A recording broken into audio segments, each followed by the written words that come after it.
नमस्कार मंडळी, cook with Ashwini कडीमध्ये तुमचं मनापासून स्वागत आहे। आज आपण ना एकदम इन्स्टंट असा नाश्ता पाहणार आहोत। त्यासाठी ना मी बटाटाचा यूज करणार आहे। बटाटा आणि रवापासून आपण हा स्नॅक बनवणार आहोत। त्यासाठी आपण 2 मध्यम आकाराचे बटाटे घेतलेत। बटाटे घेतल्यानंतर मस्त साल काढून त्यांना धुवून घेतले स्वच्छ पाण्याने आणि मस्त असे छोटे छोटे काप आता आपण त्याचे रेडी करून घेणार आहोत। आणि मध्यम आकाराचाच मी कांदा पण घेतलेला आहे आणि 4 हिरव्या मिरच्या। आता मिक्सरच्या भांड्यामध्ये कट केलेले बटाटे, कांदे, मिरची बघू शकता। मिरची ना तुम्ही तुमच्या टेस्टनुसार कमी जास्त करू शकता। मी 4 मिरच्या टाकल्या आहेत, 5-7 लसूणच्या कांड्या आणि आलं मस्त आता पेस्ट बनवून घेणार आहोत। आता एक बाउलमध्ये आता आपण 1 कप भरून रवाचा वापर करतोय। रवाचा हा स्नॅक आहे, म्हणजे इन्स्टंट बनणारा हा नाश्ता आहे। 1 कप रव्यामध्ये आपण 2 कप भरून पाणी घातलेलं आहे। पाणी घातल्यानंतर आता याला मिक्स करून आपण एका साईडला ठेवून देणार आहोत, जेणेकरून जी घाण वगैरे असेल ना ती वरती असं तरंगेल आणि आपला रवा मस्त असा फुलून रेडी होईल। आता बघू शकता पेस्ट पण मस्त आपण रेडी करून घेतलंय। पेस्ट पण रेडी आहे आणि जो आपण रवा एका साईडला पाणी घालून ठेवला होता त्याचे पाणी निथळून आता आपण तो यूज करण्यासाठी घेणार आहोत। आता आपण जे पेस्ट बनवून घेतलं होतं ना ते पेस्ट आता याच्यामध्ये टाकून घेऊया। लक्षात ठेवा मंडळी, रव्याला आपल्याला जास्त पाणी टाकूनच ठेवायचं आहे, जेणेकरून जी घाण असते ना ती घाण निघून जायला पाहिजे। आता टेस्टनुसार आपण मीठ घालूया। मीठ घातल्यानंतर थोडा चाट मसाला घालूया। चाट मसाल्यानंतर थोडे ओवा घेतले आहेत मी, हवं तर तुम्ही ओवा स्किप करू शकता। ओवा मस्त असा चुरून टाकल्या आणि थोडे जिऱ्यानंतर थोडे धने पावडरचा वापर करते मी। घरामध्ये जे मसाले आहेत तेच मसाले आपल्याला घालायचे आहेत। अर्धा चमचा मी हळद पावडर आणि थोडंसं मी तिखटाचा वापर करते। हवं तर तुम्ही तिखट स्किपही करू शकता। आणि जर तुमच्याकडे कस्तुरी मेथी असेल तर कस्तुरी मेथीही तुम्ही घालू शकता, पण माझ्याकडे न होती म्हणून मी कोथिंबीरचा वापर केला आहे।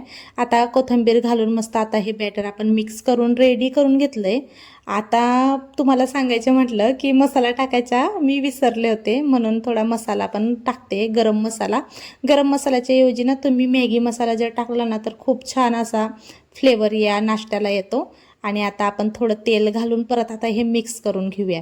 पण ना मला असं वाटलं की मॅगी मसाला टाकण्याच्या ऐवजी आपण ना गरम मसाल्याचाच वापर करायला पाहिजे, कारण आपण चाट मसाला वगैरे घातलेला आहे।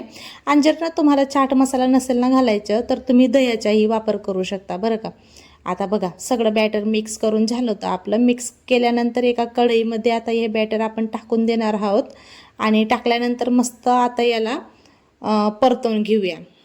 मंडळी, तुम्हाला एक निवेदन आहे, जर तुम्ही आपल्या चॅनलवरती नवीन असाल ना तर चॅनलला सबस्क्राईब करून घ्या। आणि ही रेसिपी जर शेवटपर्यंत पाहिल्यानंतर तुम्हाला थोडी जरी आवडली ना तर रेसिपीला एक लाईक करून कमेंटमध्ये मला नक्की सांगा की तुम्ही ही रेसिपी कुठून पाहताय, म्हणजे कुठल्या गावाहून, कुठल्या शहराहून, कुठल्या तालुक्याहून किंवा कुठल्या जिल्ह्याहून। मला तुमची कमेंट वाचून तुम्हाला रिप्लाय द्यायला खूप छान वाटेल। आणि असं पण मी एकही कमेंटच्या रिप्लाय देत नाही असं कधी झालेलं नाही। मी सगळ्या कमेंटचा रिप्लाय देत असते तुम्हाला आणि मला खूप छान वाटतं तुम्ही असा मला सपोर्ट करताय त्यासाठी। आणि हो, इथपर्यंत सपोर्ट केल्याबद्दल तुमचं मनापासून मी धन्यवाद करते। आता बघा आपलं हे बॅटर ना मस्त असं मिक्स करून झालंय आणि मला असं वाटतं ना हे नॉनस्टिक कढईमध्ये जर आपण केलं असतं ना तर बॅटर म्हणजे थोडं बरं झालं असतं। हे बॅटर जे आहे ना ते खाली खूप असं खाली म्हणजे असं करपतं आणि खाली तळालाही असं चिटकून राहतं। म्हणून तुमच्याकडे जर नॉनस्टिक कढाई असेल ना तर नॉनस्टिक कढाईचा वापर करा। माझ्याकडे स्टीलची कढाई होती म्हणून मी त्याच कढईमध्ये केलं। आता हे बॅटर ना मस्त असं घट्ट आपलं पीठ वगैरे जसं असतं, डो जसं असतं ना त्या पद्धतीने आपलं हे रेडी झालंय। आता याला ना आपण थोडं उलगत हाताने मस्त असं चाळून घेऊया आणि गॅसची फ्लेम बंद केल्यानंतर एकत्र केल्यानंतर गॅसवरतीच आपण याला राहू देऊया 10 ते 5 मिनिटासाठी वाफेवर। आता वाफ होऊन आपली झालेली आहे। झाकण आपण एका साईडला काढून घेतलं। आता उलटण्याच्या मदतीने ना एका ताटामध्ये किंवा परातीमध्ये याला गार करण्यासाठी आपण एका साईडला काढून घेणार आहोत। खूप जास्त गरम असल्यामुळे ना मंडळी लगेच याला हात वगैरे लावू नका, कारण खूप जास्त गरम असल्यामुळे याला आपण थोडं गार केल्यानंतरच याचे पीठ वगैरे असं आपण मळून घेणार आहोत। आता बघा चम्मचच्या मदतीने आणि उलटण्याच्या मदतीने मी हे सगळं बॅटर पसरवून एका साईडला ठेवून देणार आहे, जेणेकरून आपली हे जे पीठ आहे ना हे गार होण्यात आपल्याला मदत होईल. आणि बघा याच पद्धतीने मी सगळं बॅटर पसरवून घेतलेलं आहे आणि पसरवल्यानंतर आता याला 5 ते 10 मिनिटासाठी एका साईडला ठेवून देऊया, जेणेकरून हे गार होऊन जाईल आणि आपल्याला पुढची प्रोसेस करायला मदत होईल. आता बघा 10 ते 5 मिनिटानंतर मस्त हे पीठ वगैरे जे म्हणजे रवाचं जे होतं ना हे बॅटर मस्त असं गार झालेलं आहे. आता आपण जसं चपाती किंवा भाकरीचं पीठ मळतो त्या पद्धतीने आपल्याला हे पीठ असं मळून घ्यायचं आहे. म्हणजे याच्यामध्ये गाठी वगैरे तर नव्हत्या, पण तरी आपल्याला गाठी वगैरे ठेवायचे नाहीत. मस्त असं पीठ मळून रेडी करून घ्यायचे आहे. आणि हे ना थोडं हाताला चिटकत होतं म्हणून मी ना हाताला थोडं तेल लावलं. तेल लावल्यानंतर मस्त आता हे पीठ आपण मळून रेडी करून घेणार आहोत. एकदम मस्त लोण्यासारखं हे पीठ आपलं मळून रेडी झालं आहे. आणि तुम्हाला दिसतच आहे हाताला मी जसं म्हणजे मळते व्हिडिओमध्ये अजिबात हाताला लागत नाही आणि एकदम छान हे पीठ आपलं मळून रेडी झालं आहे. बघा आता पीठ आपलं रेडी झालं आहे. मस्त आता आपण पुढची कृती करून घेऊया. छोटे छोटे गोळे घेऊया आणि मस्त आपण टिक्कीचा जसा शेप असतो किंवा कुठले बाईट्स असतात बघा त्या पद्धतीने आपण याला आकार देऊया. तुम्ही तुमच्या आवडीप्रमाणे कुठलाही आकार देऊ शकता. जर तुम्हाला छोटे छोटे बॉल्स जरी बनवायचे असतील ना त्या पद्धतीने तुम्ही बॉल्स बनवले तरी चालेल, पण मी जसा आकार बनवते ना त्या प्रकारे जरी तुम्ही आकार बनवला किंवा तसा आकार दिला तरीही चालणार आहे. आता आपले जे सगळे जे नाश्ते होते ते बनवून आपला आता रेडी झाला आहे. म्हणजे छोटे छोटे जे बाईट्स असतात ते बनवून झालेले आहेत आणि याच पद्धतीने मी सगळे बनवून रेडी करून घेतलेत. आता आपण हा ताट एका साईडला ठेवूया आणि दुसरी कृती करून घेऊया. एकदम सोपा हा नाश्ता आहे मंडळी, एकदा नक्की करून बघा. आता एका डब्यामध्ये मी 3 ते 4 चमचा कॉर्नफ्लॉवर घेतला आहे. त्याच्यामध्ये थोडी चिली फ्लेक्स आणि ही काळी तीळ म्हणतात की कलोंजी म्हणतात मला कमेंटमध्ये नक्की सांगा. आणि थोडी व्हाईट कलरची तीळ आणि टेस्टनुसार मीठ घातलं. मीठ घातल्यानंतर थोडी कोथिंबीर घातल्यानंतर पाणी टाकून मस्त असं आपण पातळ अशी स्लरी याची रेडी करून घेणार आहोत. मला ना मराठीमध्ये त्याला काय म्हणतात मला ते माहीत नाही, पण हिंदीमध्ये आय थिंक त्याला कलोंजी असं म्हणतात म्हणून मी कलोंजी ह्या शब्दाचा वापर केला. आता बघा मस्त अशी पातळ अशी स्लरी जी असते ना ती आपली रेडी होऊन झालेली आहे. आता हा डब्बा पण आपण एका साईडला ठेवून देऊया आणि परत अजून आपण थोडी छोटीशी कृती राहिलेली ती कृती पण करून घेऊया.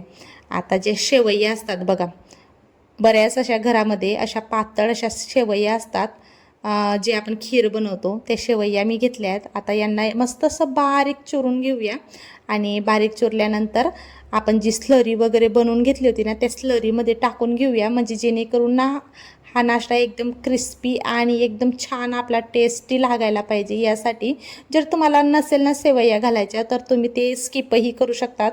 पूर्णतः हे ऑप्शनल आहे. जर तुमच्याकडे असतील तर तुम्ही टाकू शकता, नसतील तर नाही जरी टाकलं ना तरी चालणार आहे. बघा एक बाउल मी त्याच्यामध्ये टाकून तुम्हाला दाखवते.